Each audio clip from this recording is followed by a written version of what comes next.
Doggies on my mind today. Do you go to the dogs, keep the out of the doghouse, or create a dog sanctuary? And the question is kind of a convoluted and weird question, but it's basically, are you declining going to the dogs? Are you staying the same, trying to maintain the status quo and just keep out of the doghouse, just stay out of trouble and live your life? Or are you increasing and growing and trying to provide something better in your life and the lives of others by creating like a dog sanctuary? And I know it's kind of a strange question, but it's a question as to what direction is your life going? And it's entirely up to us. Is my life declining? Am I in a holding pattern, a status quo? Or am I expanding and growing? And it's interesting because in some areas of my life, I am declining. My health right now, I need to pay more attention to because I'm having some troubles and I'm in the doghouse with a couple of things with respect to my health. In my opinion. Now, would my doctor say I am? Maybe, maybe not, but I say I am. And if I say I am, then I need to address the challenge. In our mental and emotional and spiritual life, are we staying the same? Are we declining? Or are we expanding and growing? In our financial life, are we staying the same? Are we declining? Or are we growing? In our relationships, are we staying the same? Are we declining? Or are we growing? And the same with how our contribution, meaning how are we contributing to things and people and items and stuff outside of ourselves? Are we just staying within ourselves, or are we sharing ourselves and who we really are with other people? So this can apply to absolutely any area of our life, right? I say there's 7 key areas of our life: physical, mental, emotional, spiritual, relationships, contribution, and financial. And if we're not paying attention, at least a little of attention to each of those 7 areas and aspects of our life and our human existence, we will decline if we're not paying at least a baseline and a foundational amount of attention to them. Doesn't mean all of our attention is on our relationships or all of our attention is on our health, because if our attention is our greatest resource, right? Our time and our attention is our most valuable resource. And what we pay attention to, we get more of. If we pay attention to our health in a positive way, we get better health. If we pay attention to our health in a negative way, we get worse health. Oh, that's scary, isn't it? To think that I can actually make my health worse if I'm focusing all the time on how bad my health is. I found in my 20s that I could actually, and I didn't do it on purpose, but I realized at some point, my pain, I was bedridden for several years in my 20s, and I had pain, arthritis pain, and kidney challenges, and all kinds of inflammation challenges in my whole body. And I discovered that by thinking about the pain and focusing on the pain, and always, I was always in pain, so that's all I could ever think about, and that just consumed me, and it literally was consuming me. And it wasn't until I made the shift to focusing on the not pain, the times that I wasn't actually in excruciating pain, and then making those bigger and longer and bigger and longer, and putting them all together like a little jigsaw puzzle, and expanding the time between the pain, that I actually got out of bed and out of that situation. And this applies to everything that we do. If we're focusing on what we don't want, we're creating more of it. If we're focusing on what we do want, we're creating more of that. And whether you believe that or not, or believe me or not, it doesn't matter. It's a universal law. It's a universal principle. It applies to all of us equally. It's like I was talking about, you get what you expect in the countdown to the live challenge workshop yesterday. You get what you expect whether you believe it or not. I get what I expect, believe it or not, whether I believe it or not. I always have. And so have you. And we don't have to believe it to have it actually be impacting our life. If we believe that we have no control over anything that we do or say or think or feel, we will have no control over anything we do or say or think or feel. But does that make it true? No. We always have control of how we feel and how we react to things, whether we believe it or not. A lot of times it doesn't feel like we do, but we always do. We always get to decide and choose how we're going to respond to everything. And we can choose to just let our responses be automatic. It's not very empowering, but we can choose that. We can choose to let our emotions run us versus us controlling and having a handle on our emotions sometimes. And we can, ask, how's that working out for us? I mean, how does it work out for me when I just go rampant and let my emotions rule my life? Not very well, right? And like everyone, we make decisions based on emotions, but I don't want my emotions and my initial reaction to be the thing that makes the decision and the choice for me. How often have you been in a situation that is what you would consider bad or terrible or horrible, or a bad thing happens? Do you instantly react and make a decision and a choice in that situation? No, you give it some time. I think they say that, when you lose a significant other, a spouse or a partner, you shouldn't make any really important decisions for a year or so until after that event.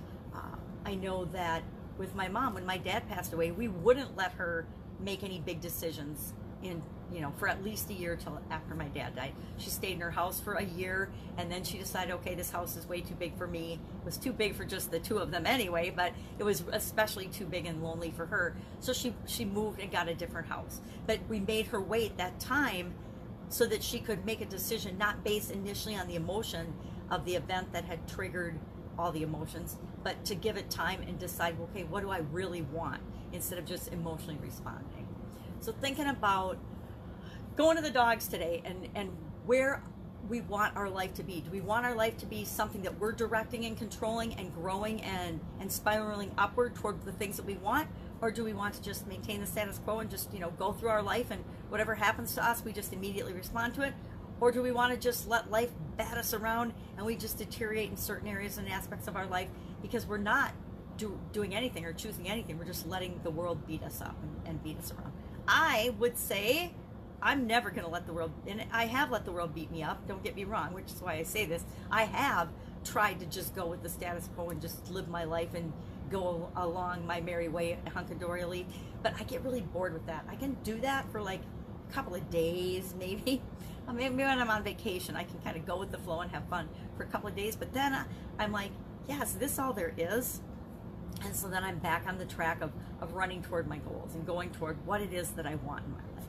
Now, what it is that I want and what it is that you want in your life will change over time, right? The things that I wanted even 10 years ago are very different. There's the core values and things are the same, but the overall end goal things that I want and the things that are important to me are very different than they were even 10 years ago. 10 years ago, I was still chasing the almighty dollar, like with a vengeance, and running, all about the money, all about work, all about the money, all the time. And since then, I've had lots of things and wake-up calls that have said, you know what, guess what? Life is not all about running after career and money. It's about balancing all those 7 areas of your life, and you better pay attention to all of them or you will drop dead. You better pay attention to your relationships or you will get divorced. You better pay attention to, or you'll be estranged from your kids.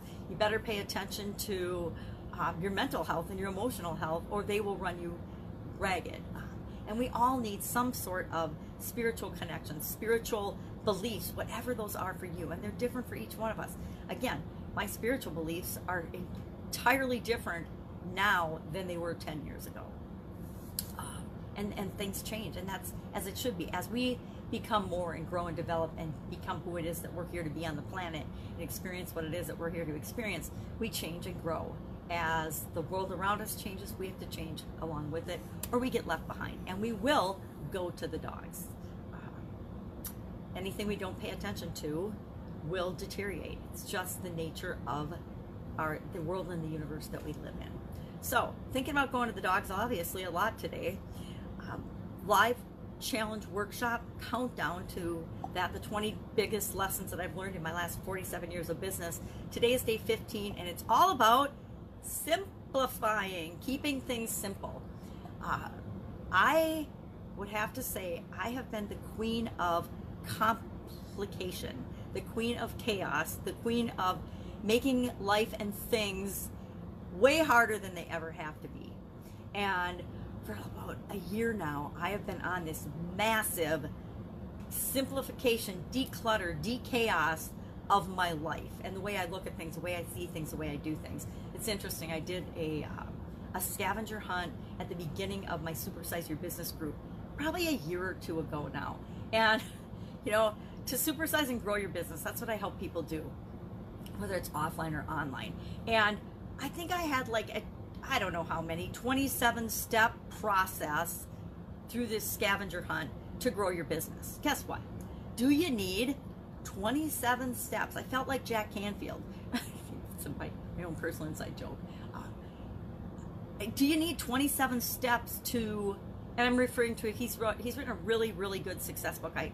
I can't remember the name of it right now, but it's an excellent success book. It's about this thick, but it's like a gazillion complicated steps to success. It's like 1,001 steps to success. I think there's a book about that, or 101 success secrets. Yeah, you can have 101, or you can have 5, or you can have, what's your number one secret to success? I'd love to boil down and, hey, what is your number one secret to living the life of your dreams, or whatever. But it doesn't have to be 27 steps. It doesn't have to be 1,001 steps. It might be for you, and it probably will be depending on the size of the steps that you're taking. But anything that we want, we can achieve in actually 3 to 5 steps, right? We can break any process, any system down to 3 to 5 major steps. Guess what? As humans, 7 is the key number. For some reason, our brains are wired to remember 7 things. That's why telephone numbers were 7 digits for so long. That's why, not that anybody or any of us can remember telephone numbers anymore. But there's a small amount of things that we can keep in our cognizant, our short-term memory. I think it's our short-term memory holds 7 things. And so if we are sharing more than 7 steps, like 20 extra, people are never going to retain it. So keeping things simple. It's all about how can I simplify this process so that I can remember and understand it.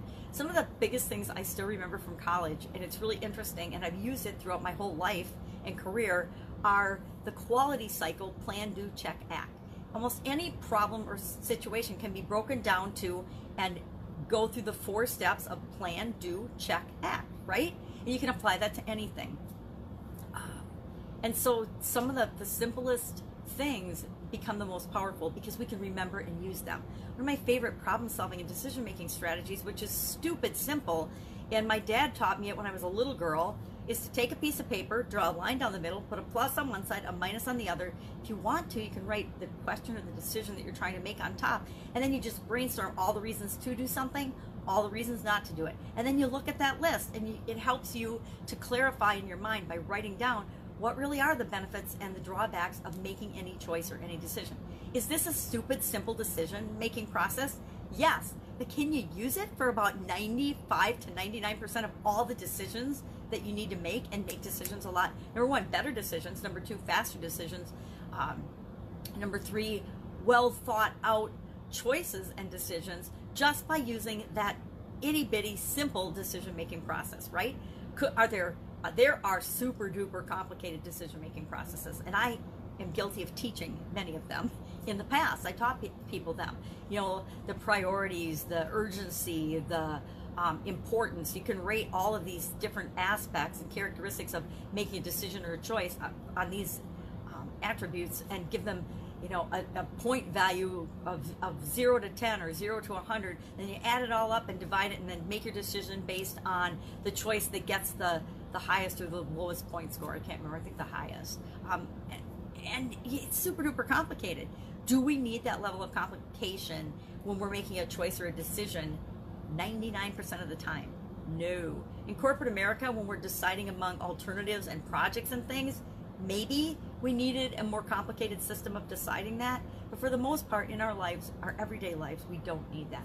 So today's countdown tip and advice is all about keeping things simple and really breaking them down to the foundation and the core essential pieces of what you need to do to create or do or have whatever you want. And it's really simple, right? It's not 100 steps to getting what you want. It's 5 steps to getting what you want, right? It's really it's 3 to 5 steps to get what you want. And you can then break each of those steps down in as many steps as you want. But the overall foundation is, hey, this is what you got to do, right? You got to know what you want. First thing to getting what you want is you have to decide what you want. You have to know what it is that you want. Guess what? That is a step that holds 90% of the people back, because they won't make a choice or a decision as to what they want. I'm a huge example of that. I won't, and I hate to admit this, but I have a hard time deciding what my ideal weight should be and what I want my ideal weight to be. So I never pick that exact number. Well, as long as I don't pick that exact number, guess what happens? My weight goes like this, up and down, up and down, up and down. everywhere but an exact number, because I don't have an exact number chosen in my mind as to exactly what I should weigh. We do that with everything in our lives, at least most people do. And it's the people that you see that are succeeding in getting these huge goals and what they want, because they set their sights on that. They pick a thing and they go for it. Here's the rub. You can pick a thing and then get there, and if it's not the thing that you really wanted, you're going to pick another thing anyway, right? You're going to pick the next goal. As humans, we are always striving for something different, something more. We need variety, right? We need change and differences in our life. So we're going to get a goal and then we're going to go for another one. We're going to get in, we'll achieve our financial goal, and then that won't be enough. We'll be like, no, I want more. I want to do something different. Or we just need a variety in terms of what we're doing and how we're spending our time, and we'll do something different. Have you ever, and here's a great example of this. My dad, when we were little girls, became a life master in duplicate bridge. He became and I guess life master is a level of achievement in playing competitive bridge. I don't even know if people hardly play bridge anymore, but he became the youngest life master ever in competitive duplicate bridge. And then he quit playing bridge. He pretty much, after that, until he and my mom were retired, and they weren't ever really retired, but until they had their house in Texas, he really never played bridge again. So he achieved that goal, and then I'm like, okay, I'm done with that. I got that goal. I did the highest I could get in this particular field. Now I'm going to go do something else. And then he went and did other things, right? But it's a great example, because that's what we do. We achieve something, and then we go do something different. It's like professional athletes that are, they work up to, they be professional athletes, they run through their athletic career, and then they do something entirely different. People in the military, they'll spend 20 years in the military, then they retire from the military, and then they do something entirely different. We all can do that all the time. So stop not selecting what you want and just pick the next thing that you want. It doesn't have to be the ultimate be all. I don't have to say I'm going to create $1 billion business. I can say I'm going to create a 6-figure business, a 7-figure business, an 8-figure business, and go up incrementally. I don't have to say I'm going to create $1 billion business, right? So pick just the next thing. Hey, the next thing I need to do is create a 6-figure business. Then after that, I'll decide what I want to do. Maybe you get to that 6-figure business and you decide, all right, I achieved that goal. Now I want to create a nonprofit that helps people with chronic pain, or whatever it is for you. So that's obviously what I'm thinking about today. Fun challenge day 61 today. We were talking about the things that our friends and we dislike. So that was a fun one. I had no problem coming up with a list of things that we all dislike. It was a little harder to think of the things that we all like, but it was really easy to think of the things that we dislike. And isn't that a snapshot into our lives? It's really easy to think of the things we don't want, but it's really hard to think of the things that we do want. Why the heck is that? I think it's because we're indoctrinated from birth to be, to think small, actually to be small, and to be less than the infinite beings that we are. Oh, there's a belief, right? So today, working on the live challenge workshop, which is launching March 23rd. Today, day 15 of the countdown. Got everything in place for it. It's just a matter of promoting and building the group up and doing some things like that. Getting a little bit more help. I need to outsource a bunch of things that I've been doing. As my vision is declining, my need for help is increasing. And so I am looking for, and I've got to figure out how I want to find this person, at least 1 to 3 people to help me with different aspects of the business. Probably somebody to help me with social media and just posting and doing the things that I do, creating and disseminating my content. Somebody to actually help me engage and interact with people, and to help. I like to do my own coaching and interacting, but sometimes I need people, and I've got actually a secret bonus that I'm going to add to. I just thought of it the other day. The live challenge workshop, people that work with us after that, I've got a really cool secret bonus I'm going to add to that, which works for me too. So it's a win-win. It's direct access, but it also works really, really well for me. So I'm going to be adding that. And I'm not telling what it is because it's a secret. So if you want to find out what it is, you'd have to be in the live challenge workshop, which is just a 5-day free challenge that teaches you how to create your own challenges. Because I will say, hands down, creating challenges for the people that you want to attract to your business is the fastest, easiest, best way, and it's free, to get the people that you want coming to you, coming to your business. And you can do it over and over again. And once you click in on the challenge that works best for the people you want to attract, and it might take a couple, you might have to try a couple of challenges. I've done hundreds and hundreds and thousands of challenges. And some have been super duper successful. They've most all been successful. Some have been flops in other people's opinion, but successful to me because I learned what not to do. But once you get the one that clicks in and works for you and attracts the exact people that you want to work with, it's golden. And it is the best way, for a lot of reasons that we'll talk about in the challenge, to do that. It's like the way to share what it is that you do and launch what it is that you do in a way that serves the people that you want to serve the best. And even the people that aren't ready to do business with you yet or to be involved with you yet, it serves them, and it serves them in repetitive and many ways to get the results and the little goals that they want along the way to getting to the point that they can and will choose to work with you. That was a convoluted description. Anyway, that's it. That's all I've got today. Go out, make it an absolutely amazing day. If I can help you in any way, just ask in the comments below. Again, if I don't know the answer, I will find you and hook you up with somebody that does. One of the things I love to do is help people with what is the next thing, the next step you need to do. Not the next 100 steps, what is the very next thing? I've actually been practicing this one on my kids, but don't tell them. Go out, have an absolutely amazing day, and I will, of course, be with you.